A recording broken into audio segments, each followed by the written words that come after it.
Zaburi 23. Umuntu ufite Bibiliya nadusomere ntabwo twari twasoma. Zaburi 23.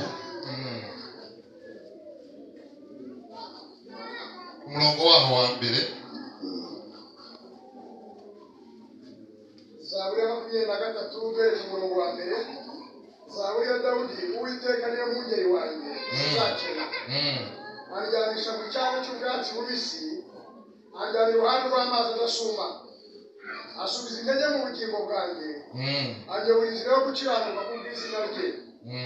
Naho nanyura mu gikombe cy'igicucu cy'urupfu, sinzatinya ikibi cyose, kuko ndi kumwe nawe. Inshyimbo yawe n'inkoni yawe nibyo bimpumuriza. Ntunganiza neza mu maso y'abanzi banjye, usize amavuta mu mutwe, igikombe cyanjye kirasesekara. Ni ukuri kugirirwa neza n'imbabazi bizanyuma iminsi yose ndiho, nanjye nzaba mu nzu y'Uwiteka iteka ryose. Amen. Haleluya. Haleluya. Reka tuvuge ibijambo umwanya muto cyane. Tutaongea neno liko muda mfupi. Rivuga ngo Uwiteka niwe mwungeri. Ikisema Mungu ndiye mchungaji. Mu by'ukuri Uwiteka niwe mwungeri wanyu. Kwa kweli Mungu ndiye mchungaji wetu. Kandi nk'uko ari umwungeri wanyu, na tena ni mchungaji wenu, Biblia yavuze ngo nimuzake. Hamtakuwa maskini. Ibintu mureba mukabona nta nyishu, yale ambayo mnaona hakuna faida, Biblia yavuze ngo ni ukuri nimuzake. Biblia imesema hamtakuwa maskini. Kandi hepfo havuze ngo achini kumesema ni ukuri kugirirwa neza n'imbabazi. Kweli rehema na fadhili bizanomaho, itakaa kwa milele. None reka tubikure kuri Daudi. Tutoka kwa Daudi, tubibashireho, tujiwekelee kugirirwa neza n'imbabazi. Kutendewa mema na Mungu bizabomaho, itakuwa nani. Hili ni jambo Daudi yavuze. Hii ni Daudi amesema umunsi bamumenye w'amavuta, siko amemwongelea mafuta.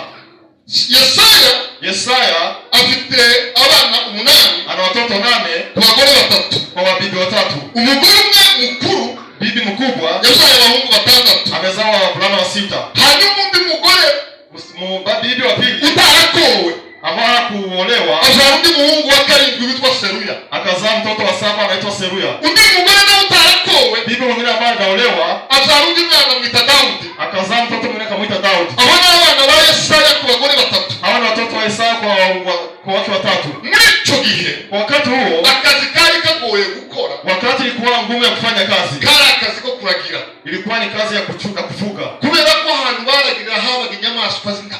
Wakati walikuwa mahali walikuwa wakifugia kulikuwa wanyama wakali. Kugira ngo ubone umuntu agweza umwana wiwe aje kukuragirira, kuona mtu akupea mtoto wake aenda kufuga, wamuhembaga amafaranga y'ikirenga, ulikuwa kupewa pesa zaidi. Nono wajanaga yabawe, ulikuwa ukipeleka wako. Ni ukuvuga abana b'umugore wa mbere cyangwa w'isezerano nibo bashagayo, watoto wa bibi wa kwanza ni walikuwa wakiendea huko. Ariko Yesaya tuye Daudi, lakini Yesaya alipoleta Daudi, umugore we aramubwira atahugize neza. Bibi yake akamwambia, wabyaye hanze, umezaa huko nje, ariko reka mbigushimire, lakini hata nikushukuru kuko wabyaye incungu y'abana bawe, kwa kuwa umezaa mkombozi wa watoto wangu. Abana banje bazongera kuja kuragira, hakuna mtoto wangu ataelekea tena malishoni, ahubwo y'umwana uzanye utaravutse mu buryo nyabwo, mtoto yule mama mleta kuzaliwa kivilipi, uyindi muzaje kuragira, huyu ndiye ataelekea malishoni. Aba baje basabimuhira, hawa watakaa nyumbani, kandi bige watasoma, bari mu makondisyo meza, wataishi vizuri, ariko uwazanye, lakini wewe mleta ari usufuri, ndiye atakuwa na mzigo. Mu bagabo bagito babaye muri Bibiliya, wazee wa baya ambao walikaa katika Biblia, Yesaya niwe wa Yesaya ndiye mbaya. Yesaya akazahazwa n'umugore, Yesaya alikuwa akipigwa, niwe muntu ametawaliwa na mkeo. Umugore amubwiye ngo akana gatoya, akamwambia mtoto huyu mchanga, kajana ariko kaja kwagira, peleka wewe aende malishoni, ahantu hari intare n'itumba, mahali kuna simba. Nibanatwara na Chester nkuko cyari cyaravutse mu makondisyo amena Daudi, hata wakubeba baba yake kwa kuwa alikuwa amezaliwa katika, ariko yagiraga igikundiro, lakini alikuwa akipendeza. Daudi baba yake amuha inanga, akampea nzenze, aramubwira ngo nuzoza ukumbura, ukikuna kuwa na kumbukumbu uzucurangiye inanga, ukipiga nzenze hii nta mukuru uzagira, hautakuwa na shauku. Daudi aje kuragira atagira uzamutsinda, Daudi akaelekea huko malishoni, intama zikagwira, kondoo wanaendelea kuzaa, bene se bakaza bakagurisha bakaja ku masomo, watu zake wanakuja kuuza na kuweza kuelekea shuleni. Daudi atangiye kugira ubwenge, Daudi alipokuwa na akili atangira kwibaza, akaanza kufikiria, aravuga ngo ninde umuhiriwe? akasema nani muheri? Wavutse mu buryo bwemewe n'amategeko, ni yule ambaye amezaliwa kisheria. aravuga ngo hahiriwe umuntu, akasema heri yule udakurikiza imigambi y'abantu, ambaye hafuati kazi za wabaya, kwiyicarane n'abakoba, haketi pamoja na wenye dhambi, ntagendere mu nzira z'abanyabyaha, asitembee katika njia za wenye dhambi. ngo bene uwo muntu, Mtu kama huyu bazahwanwa n'igiti cyatewe ku mata, atakaa kama mtu ambaye amepanda katika mto, gishora imizi yacyo mu mazi, ambaye anakaa katika mizi yake kwenye maji. ngo bene icyo giti, Mti huo ngo kigikangwa n'umwaka w'amapfa, haiwezi kutishwa na mwaka mbaya. umwaka w'amapfa ntugera kuri icyo giti, Mwaka mbaya hawezi kufikia mti huo, ngo ahubwo utera imbuto igihe cyane, bali huzaa matunda wakati wao. Dawudi araseka, Daudi akacheka, aravuga ngo ritwaho nibo ntibamera batyo, akasema hapo ngo ababi ntibamera batyo, ababi wabaya hawakaa hivyo, ngo bazamera nk'umuramutungo, watakaa kama mti mzuri. ubundi munsi aragiye intama, Siku ingine kwa kifuga kondoo, amaze ishora zimaze kunywa amazi, alipoenda kwenye mto areba ukuntu impara zahagizwa no gushaka amazi, akaona vile zinaendelea kunywa maji, aravuga ngo Uwiteka, akasema Mungu, kuko imparakazi zahagizwa no gushaka kama vile ayala matafuta maji, ngo ni ku mutima wanje wahagizwa vivyo hivyo moyo wangu no gushaka mu maso, unatafuta moyo wako. ariko umutima wanje unyotewe, Moyo wangu una kiu. Imana itangira kwibaza kuri uyu Mungu akaanza kujiswali kwa mtoto huu. ubundi munsi, Siku ingine abwira Imana mumva, akasema hebu Mungu sikiliza, abandi bana bagira imigabane kuri ba watoto wengine wana urithi kwa baba yao, ariko jewe nta mugabane, lakini mimi sina urithi. ariko umugabane wanje ni wewe, Urithi wangu ni wewe. kuba uri umunani wanje, Wewe ni nani? wewe uri agakiza Wewe kawe, ni wokovu wangu. wewe uri igihome Wewe ni kingira, kuta zangu. wewe uri ingabo ikingira, Wewe ni ngao yangu. ku manywa uzambera igicucu, Mchana utakuwa kivuli, nijoro uzambera itabara, usiku utakuwa taa. aravuga ngo erega kubera izo mpamvu, Akasema kwa sababu hizo ngo niyo mpamvu uzaryama sinzi, ndio sababu fadhali kisizia, kuko nisani kwa ukuboko, sababu mimi na Mungu ni mtakatifu. basi Imana icyubahiro baravuga, haleluya, Imana itanga kumubona, Mungu akaanza kumuona. igitondo kimwe bwira, Asubuhi mmoja akamwambia Mungu, aribwira ngo naramufashe, akasema nimekushikilia, dushira iburyo bwanje, nikakuweka mkononi mwangu wa kuume, kuko uri iburyo bwanje, kwa sababu uko mkono wangu wa ngo kuume, niyo mpamvu utazanyeganyega. ndio sababu sitatikisika. Umva, hari ibitondo ushobora kutunyeganyega, Kuna yale ambayo hatuwezi kuweza kutupigiza. Imana iri iruhande rwawe. Mungu ako pamoja nasi. Dawudi yaranditse avuga ngo Uwiteka, Daudi akaandika akasema, iyo ataba mu ruhande rwacu, kama usingelikuwa upande wetu, urabishe bacu baratumiza, wazuri wetu walikuwa wametumiza, kuko umujinya wawe wacyamura, kama vile hasira yao imetaka. Imana neze, Mungu akafurahi, iragenda isanga Samweli ahantu yari, akampata Samueli mahali alikuwa, iramubwira ngo uzagezayo no kurira, akamwambia utafika kiwango gani cha kulia? ko mu rugo rwa Yesaya nabonye mu mwana. Kwenye nyumba ya Sauli kuna mfalme.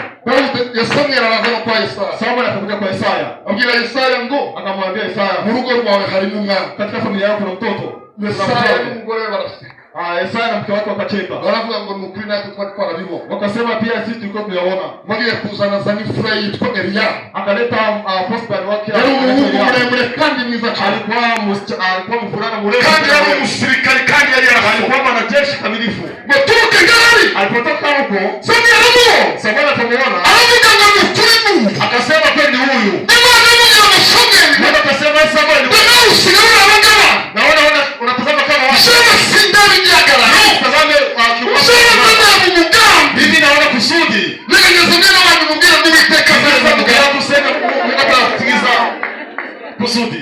Haleluya, Haleluya. abwira Yesaya ngo Imana yamwanze, Akamwambia Isaya, Mungu amemkataa. Yesaya araseka, Isaya akacheka, aramubwira ngo mfite abasore hano, akasema na vijana, asanga murumuna we ngo ni Aminadabu, akaleta ndugu yake ambaye anaitwa Imana Binadamu. nawe yamwanze, Mungu akamkataa. asanga murumuna we witwa Shema, Akaleta Shema ndugu yake, Imana nawe yamwanze, Mungu akamkataa. asanga witwa Radani, Akaleta Radani, nawe Imana yamwanze, Mungu akamkataa. asanga witwa Se, Akaleta Semu, nawe Imana yamwanze, Mungu akamkataa. asanga Netaneli, Akaleta nawe Netani, Imana yamwanze, Mungu akamkataa. abana b'uwo mugore, Ni watoto wa Mungu. abana b'abakuza mu muryango, Hawa ni watoto ambao ni mzee. bose nta n'umwe wari mu muryango. Hakuna mwenye alikuwa katika kusudi la Mungu. Umugore arakonje, Mke wake akawa baridi. amahirwe agiye kwataka ibinyendaro sasa, Turuku ikaenda kwa wale ambao wakuzaliwa kamilifu. bahamagara cya kinyendaro kindi cyitwa Seruya, Wakaita yule mwana kisilio kamilifu. nawe Imana yamwanze. Mungu akamkataa. Yesaya aravuga ngo ntawe usigaye, Yesaya akasema hakuna mwenye anasalia. keretse kandi gusa japokuwa kuna mmoja bikabaye muri society hakuwa katika umati wa watu, bikazi kuvuga hajui kuongea, bikabaye mu bantu hakuwa katika watu, bikize hakusoma, kaba mu ntamirinya anakaa kwenye kondoo huko, aravuga ngo ni ukuri madam, akasema yeye mke ibyo biryo bifundikiye aweze kufunika chakula hii, turongera kurya tutakula mara tena, ariko uwo mwana yaje mtoto wake ninyi mnazama mahali mnaelekea, nimwende musha kumusa, ndio mtaenda kumuleta. nikibabwira igihe cy'Imana, Tunawaambia wakati wa Mungu, hatuna lote izina lako yamoreye kuna inamea mahali ambayo ni Mungu akiana wewe amaboko yakubise amkono wende ku niyoboka gushigikira mkono wende kuunga mkono akamwaka kukusema mkono wende kunena vibaya kuvuga neza kwa vizuri anatazama kwa huruma amujugunye wala amanda mtupa niyo baje kumusa ndio anaenda kama kumleta Daudi alikuwa akifunga kondoo, kama ndugu zake wanakuja walikuja kuja na vazi la kuweza kuvaa, ukasema aenda ujisikilizeni, iwacu twasize umushitsi, kwetu kuna mgeni, iwacu hari umushitsi kwetu kuna mgeni yaje kwimika umwami, amekuja kutawaliza kandi mkutano. twese twanyuze ku gipimo cya Sote tunaweza kupitia kwenye kipimo, ni wewe wenyine gusiga, wewe ndio unasalia, nta competition, hakuna competition. ivyari mu nzira birahavuye, Yale yote yalikuwa njiani imetoka, ivyazikuragizo zizaba zirahavuye, akikuzuia ametoka. turangabaheza imana yawe Bwana tukufu. Mara tena tuone mkono. Kwa mbele yako watoke mbele yako. Shindi watoke mbele yako. Mito wako watoke mbele yako. Kuna nguvu za Mungu. Kuna nguvu ambazo zinaweza kusalia. Watoke mbele yako. Kwa mbele anaona katoka. Tutaongeza.